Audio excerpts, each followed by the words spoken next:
I firmly believe tier 1 exchanges like Coinbase and Binance are loading up on Kaspa right now. But why haven't they listed it? Well, timing is everything. We are waiting on altcoin season. And in order for altcoin season to come, Bitcoin dominance has to top. When is that going to be? In this video, I want to review an article from Binance Square talking about why exchanges are loading up on Kaspa and how it is doing so. And then I want to look at BTC dominance and ETH BTC and see just when altcoin season could be coming, guys. I truly believe Kaspa is going to lead this altcoin season, but it needs tier 1 exchanges to do it, guys. We're going to get into everything Kaspa and more, but first I want to welcome you back to Freeman Finance and Crypto, where if it makes money, it makes sense, guys. From the bottom of my heart, I'm truly grateful for every single one of you.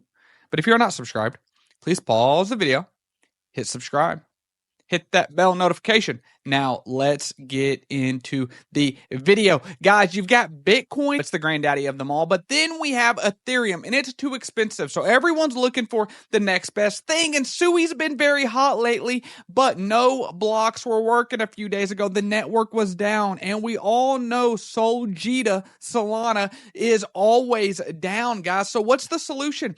Kaspa, not proof of stake, proof of work. But the one challenge that it's been with getting tier 1 exchange listing is there's no real allocation to give for the liquidity. This is fair launch. People either have to mine it or buy it, just like you and I. So I believe that is what has been happening. Let's go to this Binance Square article. Kaspa listing on major exchanges. Here's why timing is key. They suggest that these tier 1 exchanges have been buying OTC, which means buying directly from somebody, usually at a discount. This would be somebody very early who was mining, one of the founders, someone on the team who was able to get Kaspa at 5060, something like that. And that really explains why the price, this is the 1-year chart here on CoinMarketCap, and the price is basically the same throughout the entire year. If you look at the average, guys, that is amazing that Kaspa has been here. And if tier 1 exchanges were buying it on the open market, I believe with a low volume to market cap ratio of 4.69%,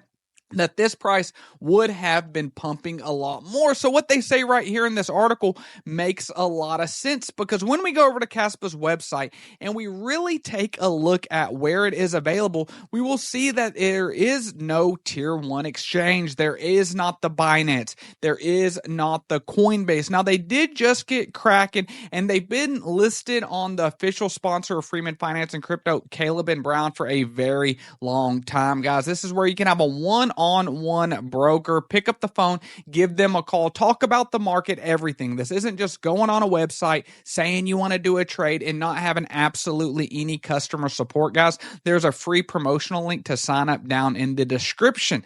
But so when are the big daddies of them all, the Coinbase, when is the Binance going to come? That's what we all have to be looking for, because when we look at this chart right here, crypto market overview, the fear and greed is starting to get a little high. Altcoin index is as dead as it gets. Bitcoin season, we're at 27 over 100, yet the crypto market cap is at 3.6 trillion. A lot of people are expecting 7 to 15 trillion for the overall crypto market cap, and Bitcoin approached $100,000 yesterday. But if exchanges are buying up Kaspa, the best proof of work cryptocurrency that there is, scalable smart contracts on the way, we've already got meme coins.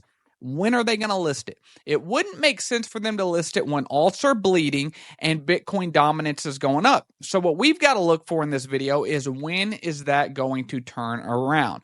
Well, if we go over to TradingView, this is the daily chart, and we can see that way back here, back in 2015, 2016, Bitcoin dominance 98, 99, dropped down to 95 right here. But let's get into last cycle, and we can see that Bitcoin dominance reached highs of about 72 two different times before plummeting in May of 2021. But I'm not necessarily thinking that it's going to get this high again, and that's because there is so much more liquidity in the market that even though right now altcoins are bleeding and that money's flown into Bitcoin, I don't think it'll happen to the same extent as it did last cycle, because there's just so much more of it, guys. Solana has blown up since then. You've got Sui, you've got all these meme coins that are holding liquidity, but let's look for some key areas that it could be. So let's look at worst case scenario. If BTC does make it back up to 73% dominance, and like I said, I don't think that's going to happen,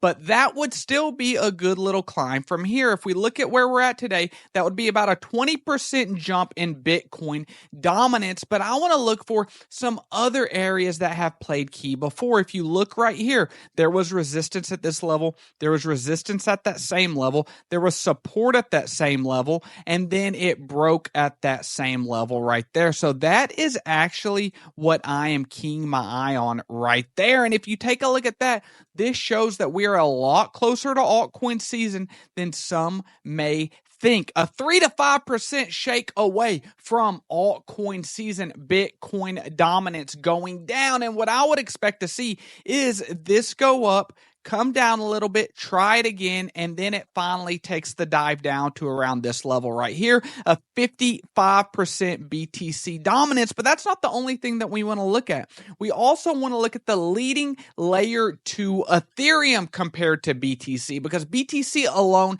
is not enough. And so when we take a look at this right here, over here on TradingView, we can look at some key levels again, going back to 2019 and 2020. If we take a look right here, we had support for it right there. We had support for it right here. It had acted as resistance in other places. If we look all the way down here, we had support right here and we had support right here. And like I said, again, I do not expect it to be as drastic as this. I do not think the difference between BTC and Ethereum will get that difference again. But if we take a look at this, just getting in this realm of possibility is an 11% thing away. And so what does that mean? That means that Bitcoin could go up and Ethereum could go down just 4 or 5% each and get us to these levels. But once that happens, this blockchain that has been consolidating for a year, I believe, is going to be the biggest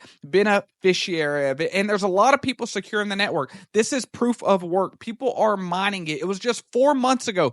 This was in the petahashes. Now it is exahash. There's a lot of computing power securing this network, 1.27 exahash. And the reason I believe people are going to go to proof of work is because the more and more people get into Bitcoin and understand how that technology works, they're going to want the same thing. They're not going to want something that's proof of stake, especially if they go to use it and something like Sui is shut down, something like Solana is shut down, and something like Ethereum cost way too much. But I agree with this article on Binance Square. I do believe tier 1 exchanges are buying over the counter, because there's no way they're not buying. And if they were buying, I believe the price would be appreciated a lot more than it has so far. Bitcoin dominance, I believe, is getting close to where we are going to see it get rejected at. Bitcoin right now is at almost $100,000 post-election. ETH BTC pair is nearing the lows, and I believe it is going to find support. But guys, let me know, what do you think is going to be Kaspa's price this alt season? I truly believe it's going to lead the way at 15 cents now. A $1.50 Kaspa, I believe, is bearish. But let me know what you guys think. Watch this video up above. And if you're not a part of the Freeman of Finance family, what are we doing? Subscribe. I love you all.